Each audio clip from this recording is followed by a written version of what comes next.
પૂજ્ય શાસ્ત્રનિષ્ઠ પંડિત પ્રવર શ્રી ત્રૈલોક્યમંડન વિજયજી મહારાજ સાહેબને પંડિત પદ પ્રદાન નિમિત્તે નવલું નજરાણું. સહજ સુભગ સુરીશ્વર શ્રુત પ્રેમી સાહિત્ય રસિક આચાર્ય ભગવંત શ્રી વિજય પ્રદ્યુમ્ન સુરીશ્વરજી મહારાજ લિખિત શાસન સમ્રાટના તેજ કિરણો. પ્રસંગ 3. આજે વ્યાખ્યાન તમારે વાંચવાનું છે. દિવસો પર્યુષણના ચાલતા હતા. આજે કલ્પધરનો દિવસ હતો. ભાવનગરનો ઉપાશ્રય આજે ભરાઈ ગયો હતો. વ્યાખ્યાનમાં પધારો એમ શ્રાવકોએ વિનંતી કરી. ચારિત્ર વિજયજી મહારાજ ગુરુ મહારાજ શ્રી વૃદ્ધિચંદ્ર મહારાજ પાસે રજા લેવા આવ્યા. સાથે 2 વર્ષના દીક્ષા પર્યાયવાળા નેમી વિજયજી પણ હતા.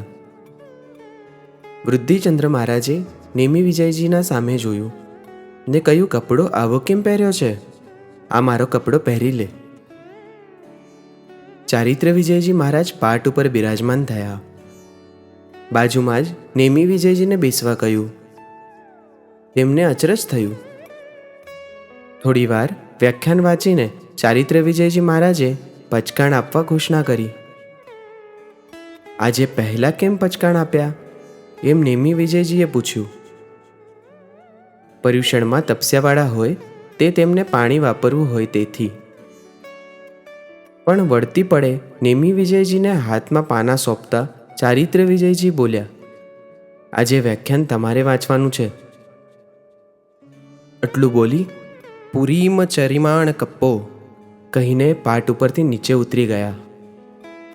અને બધાના આશ્ચર્ય વચ્ચે કલ્પસૂત્રની પીઠિકાનું વ્યાખ્યાન નેમી વિજયજીએ સુંદર રીતે વાંચી સંભળાવ્યું.